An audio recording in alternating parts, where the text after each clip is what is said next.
राष्ट्रीय स्वयंसेवक संघाच्या शताब्दी वर्षानिमित्त समर्पण पर्व हा विशेषांक आम्ही आपल्यासाठी आणला. हिंदी आणि मराठीमध्ये केलेल्या या विशेषांकाचं भरभरून स्वागत झालं. लोकांनी प्रचंड कौतुक केलं. हा विशेषांक अधिक लोकांपर्यंत पोचावा, विशेष करून युवा वर्गापर्यंत पोचावा म्हणून या विशेषांकाची ऑडिओ व्हिज्युअल आवृत्ती आम्ही आपल्यासमोर आणतोय. अपेक्षा आहे की या आवृत्तीचं सुद्धा आपण भरभरून स्वागत कराल. अनाथांनाही सामर्थ्य देणारे डॉक्टर. फार कमी लोकांना ठाऊक असेल की राष्ट्रीय स्वयंसेवक संघाची स्थापना करणाऱ्या पूजनीय डॉक्टर हेडगेवार यांच्या पुढाकाराने एका अनाथालयाची सुद्धा स्थापना करण्यात आली होती. हिंदू समाजातील प्रत्येक दुर्बल घटकाबाबत डॉक्टरांचे मन किती संवेदनशील होतं हे यातून पुरेसं स्पष्ट व्हावं. लेखक धनंजय भिडे. हेडगेवार शिक्षणासाठी कोलकात्याला गेले होते.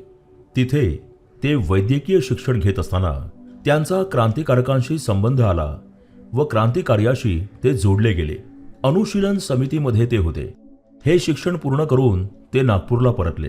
तेव्हा त्यांच्या लक्षात आले होते की आम जनता म्हणजे सर्वसामान्य लोक ते हा क्रांतिकार्याचा मार्ग स्वीकारू शकत नाहीत. त्यांच्यासाठी वेगळा मार्ग उभारला पाहिजे. त्यातून संघटनही उभारले गेले पाहिजे. आपण स्वातंत्र्य जरी मिळवले तरी ते चालवणारे लोक शिस्तबद्ध असले पाहिजेत. त्यांच्यात राष्ट्राभिमान असला पाहिजे असे त्यांना वाटत होते. त्यामुळे त्यांनी एकूणच क्रांतीच्या संदर्भातील सहभाग बाजूला ठेवला. त्याबद्दल चर्चाही कुठे होऊ नये असा प्रयत्न केला. अर्थात हे पोलिसांना माहीत होते. त्यामुळे त्यांची नजर डॉक्टर हेडगेवार यांच्यावर होती आणि इथे आल्यावर त्यांनी भारतीय राष्ट्रीय काँग्रेसमध्ये सहभाग घेतला. त्यांनी काँग्रेसच्या 1200 तरुण स्वयंसेवकांचे एक संघटन त्यावेळी उभारले होते. सर्वांना जोडून घेणे हा त्यांचा एक मोठा गुण होता. सन 1920 मध्ये काँग्रेसचे अधिवेशन नागपूरला झाले. हेडगेवार आणि काकासाहेब चोळकर हे नागपूरच्या व्यायामशाळेत एकत्र व्यायाम करत असत. त्यांच्यात खूप स्नेह होता. नागपूरमध्ये येणारी जी अनाथ किंवा बाहेरची मुले होती त्यांना मधल्या भागामध्ये अन्य धर्मियांकडून त्रास होत असल्याचे लक्षात आले होते. त्यांना संरक्षण दिले पाहिजे, त्यांची सोय केली पाहिजे असा विचार त्यांनी केला. डॉक्टर हेडगेवार यांनी 1925 मध्ये अधिकृतरित्या संघ स्थापन केल्याचे जाहीर केले. असे असले तरी संघटन मात्र त्यापूर्वीपासूनच अस्तित्वात होते. केवळ त्याचे नामकरण झाले नव्हते. मैदानावर खेळणे, व्यायाम करणे हे सर्व चालू होते. तरुणांचा गट तयार झाला होता. समाजातील जे प्रभावशील लोक आहेत त्या सर्वांना संघाशी जोडून घेतले पाहिजे आणि त्यांनी पुढाकार घेऊन समाजात काम केले पाहिजे हा डॉक्टर हेडगेवारांचा विचार होता. या पार्श्वभूमीवरच अनाथ मुलांसाठी काम, कायम शाखा याचा प्रयोग करण्याचे ठरले. डॉक्टर हेडगेवार यांचे संबंध राजे लक्ष्मणराव भोसले यांच्याशी होते. न्यायमूर्ती भवानीशंकर नियोगी, सर गंगाधरराव चिटणीस यांच्याशी होते. त्यामुळे 1922 मध्ये राजे लक्ष्मणराव भोसले यांच्या राजवाड्यामध्ये अनाथ विद्यार्थी गृहाची सर गंगाधरराव चिटणीस यांच्या हस्ते सुरुवात झाली. अनाथ मुलांना प्रवेश देऊन या अनाथ गृहाची स्थापना झाली. डॉक्टर हेडगेवार यांचे संबंध अनेकांशी होते. तसेच चोळकर यांचे काका हे नागपूर म्युनिसिपल कमिटीचे उपाध्यक्ष होते, तर न्यायमूर्ती भवानीशंकर नियोगी हे अध्यक्ष होते. त्यामुळे त्यांनी ही चांगली योजना आहे असे म्हणून नागपूरमधील 5 एकर जागा संस्थेला दिली. त्यानंतर आणखी 1.5 वर्षांनी 3 एकर जागा दिली. त्यामुळे संस्थेजवळ स्वतःची जागा आली. तिथे थोडेसे बांधकाम केले. त्यावर विधिवत अनाथगृह सुरू केले. तेव्हा त्याचे नाव हिंदू विद्यार्थीगृह असे होते. या विद्यार्थीगृहाबाबत अनेकांनी अभिप्राय दिले आहेत. त्या स्वातंत्र्यवीर सावरकर यांचा 1936चा अभिप्रायही आहे. त्यात त्यांनी स्पष्टपणे सांगितले आहे की या हिंदू अनाथ विद्यार्थीगृहात येऊन मला खूप संतोष झाला. त्यात त्यांनी या विद्यार्थ्यांना लष्करी शिक्षण, रायफलचे शिक्षण दिले पाहिजे, त्यांची सैन्य भरती झाली पाहिजे असे सुचवले आहे. या अनाथगृहाचे अनेक विद्यार्थी पुढे सैन्यात अधिकारी झाले. त्यामुळे हे केवळ समाजकार्यापुरते सीमित राहिले नाही, तर राष्ट्र उभारणीत या विद्यार्थ्यांचा मोठा वाटा राहिला. या अनाथ विद्यार्थीगृहाचा एक नियम केला गेला. या विद्यार्थीगृहाचा मी असोसिएट सदस्य आहे, कारण मी तिथे शिकलो नाही, राहिलो नाही. मी अनाथ नव्हतो. सुरुवातीला या विद्यार्थीगृहासाठी काम करणारे अनेक जण अनाथ नव्हते. त्यामुळे जे अनाथ नाहीत आणि संस्थेचे काम करत आहेत त्यांना संस्थेचे असोसिएट सदस्य केले गेले. पण विद्यार्थ्यांनीच विद्यार्थ्यांसाठी काम केले पाहिजे हे धोरण राहिले. जे अनाथ विद्यार्थी आहेत त्यांनीच पुढे अनाथ विद्यार्थीगृह चालवले पाहिजे असा नियम आला. पुढे मात्र संस्थेला आर्थिक चणचण जाणवू लागली. सरकारची मदत घेण्याची निकड भासू लागली. सरकारच्या नियमानुसार आधी केवळ 12 वर्षांच्या मुलांसाठीच अनुदान दिले जात होते. यासाठी आम्ही रद्दबदली केली. 18 वर्षांपर्यंतच्या मुलांसाठी अनुदान द्या अशी आम्ही मागणी केली. सामाजिक आणि राजकीय संपर्कामुळे आमच्या संस्थेला 18 वर्षांपर्यंतच्या मुलांसाठी अनुदान मिळू लागले. पुढे स्वातंत्र्यानंतर संपूर्ण महाराष्ट्रातल्या सामाजिक संस्थांना 18 वर्षांपर्यंतच्या मुलांसाठी अनुदान मिळू लागले. खरे तर 18 वर्षानंतर मुलांचे काय याचा विचार आजही होत नाही. 18व्या वर्षी मुले अर्धवट वयाची असतात. त्यांचे शिक्षण झालेले नसते, त्यांचा ठाव ठिकाणा नसतो आणि आपण त्यांना समाजात नुसते फेकून देतो. खरं तर 18व्या वर्षानंतरही ही मुले सबल होईपर्यंत सरकारने त्यांना मदत केली पाहिजे. पुढे नागपुरातल्या सर्व सामाजिक आर्थिक क्षेत्रातील मोठमोठ्या व्यक्तींना संस्थेशी जोडण्यात आले. श्रीमंत घटाटेही संस्थेचे अध्यक्ष होते. बाबासाहेब घटाटे अनाथ विद्यार्थीगृहाचे अध्यक्षही होते. माननीय संघचालकही होते. त्यांचे बारीक लक्ष या विद्यार्थीगृहावर असे. त्याचप्रमाणे संघाचे लक्ष कायमच या संस्थेवर राहिले आहे. काकासाहेब चोळकर यांनी या संस्थेची जबाबदारी घेतल्यानंतर तेच पूर्णपणे केंद्रस्थानी राहिले. त्यामुळे ही संस्था काकासाहेब चोळकर यांनी उभी केली आहे असे म्हणावे लागेल. मदत करणे, सोबत उभे असणे, हातभार लावणे आणि खमकेपणाने पाठीशी उभे राहणे हे सगळे बाकी सर्वांनी केले. मुळात संस्थेचे अध्यक्ष म्हणून कितीतरी मोठी नावे यामध्ये आहेत. कस्तुरबा गांधी यांनी 1927 साली संस्थेला भेट दिली होती. त्यांच्या लक्षात आले की हे महत्त्वाचे काम आहे, म्हणून त्यांनी महात्मा गांधींना सांगितले की तुम्ही संस्थेला भेट द्या. त्यानंतर महात्मा गांधी देखील संस्थेमध्ये येऊन गेले. संस्थेमध्ये विद्यार्थ्यांना शिकवण्याचे, स्वतःच्या पायावर उभे करण्याचे काम सुरू झाले. मुलांना चांगले दूध मिळाले पाहिजे, त्यांना गोपालनाची आवड लागली पाहिजे या हेतूने गुजरातमधील एका व्यक्तीने 15 गायी आणि 1 वळू संस्थेला भेट दिला. ही एक प्रकारची कायम शाखा होती. संस्थेतून विद्यार्थ्याला जर बाहेर जायचे असेल तर त्याला भगव्या ध्वजाला प्रणाम करून जावे लागत होते. तेव्हा तिथे भगवा ध्वज असे. काकासाहेब चोळकर हे समर्थ भक्त होते, गणपतीचे भक्त होते. तिथे मल्लखांबासारखे शारीरिक शिक्षणही दिले जात होते. तसेच सगळी कामे बाहेरची लोक करणार नाहीत, मुलांनी स्वतःचे काम स्वतः करायचे हा दंडक होता. त्यामुळे मुले स्वतःचा स्वयंपाकही करायची. परंतु त्यानंतर संस्थेत 200 मुले झाल्यानंतर आचारी ठेवण्यात आला. प्रकर्षाने नाव घेतले पाहिजे ते बाबासाहेब घटाटे यांचे. त्यांनी संस्थेला उत्पन्न स्रोत राहावा यासाठी 36 एकर जागा दान दिली. ती जागा पुढे गोराडिया औष्णिक प्रकल्पात गेल्यावर ती रक्कम संस्थेला मिळाली. त्यामुळे संस्थेचा आर्थिक पायाही तयार झाला.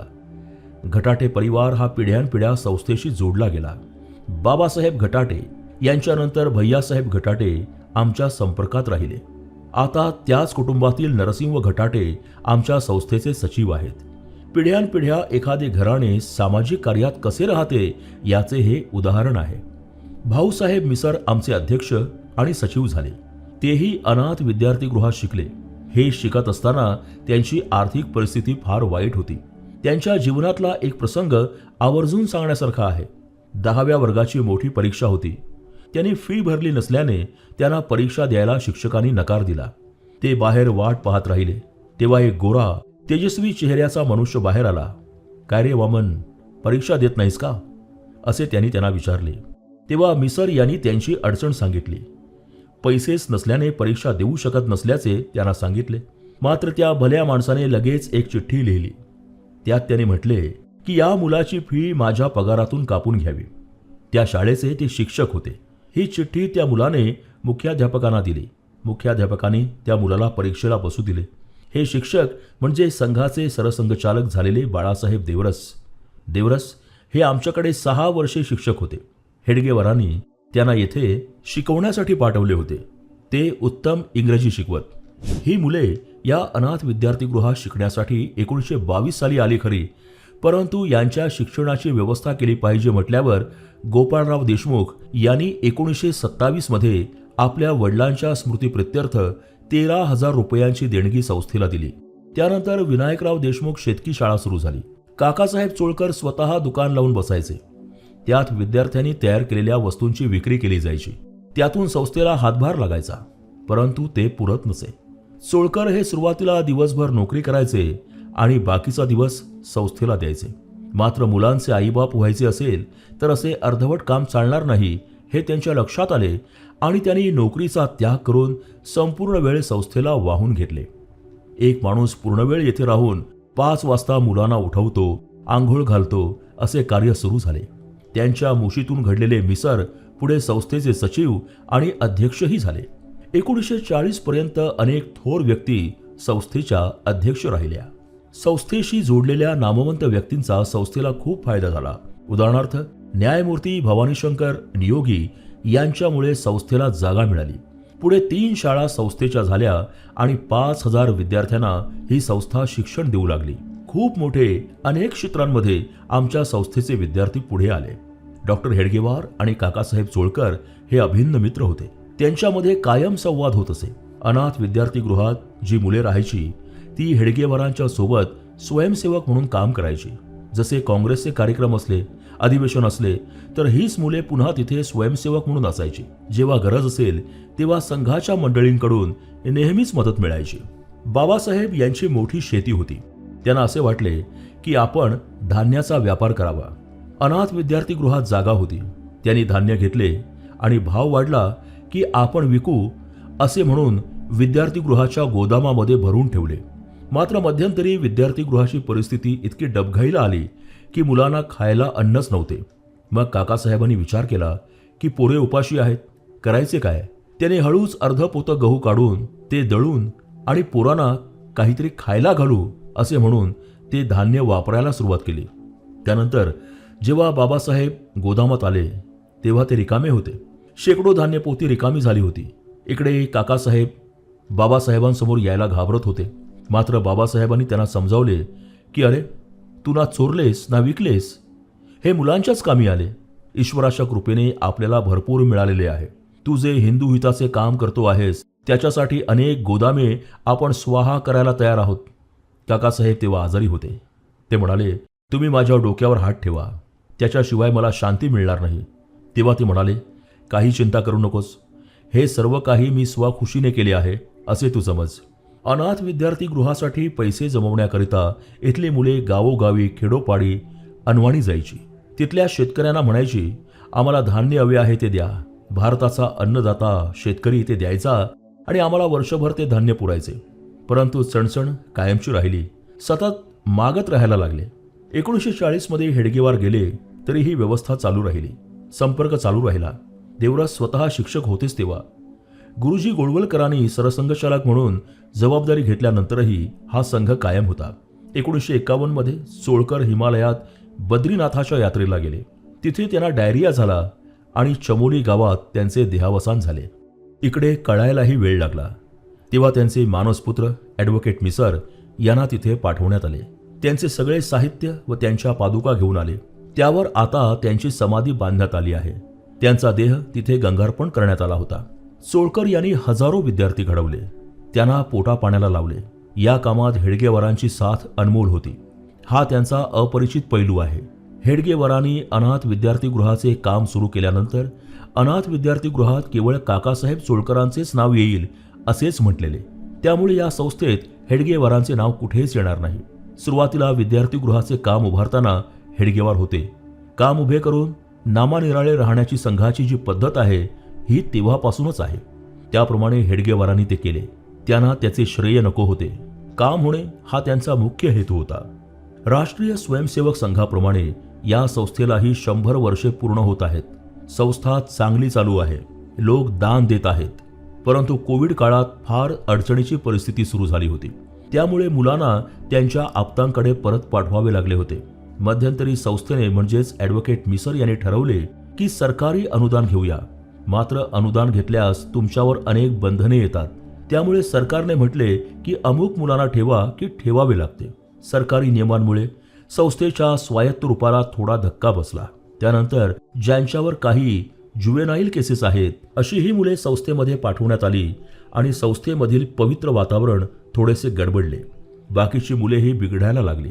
संस्थेने नंतर निर्णय घेतला की आपल्याला सरकारी अनुदानही नको आणि सरकारकडून येणारी मुलेही नकोत. आपण पूर्वीसारखी जमेल तशी संस्था चालवू. त्यामुळे आमची संस्था आता सरकारी अनुदान घेत नाही.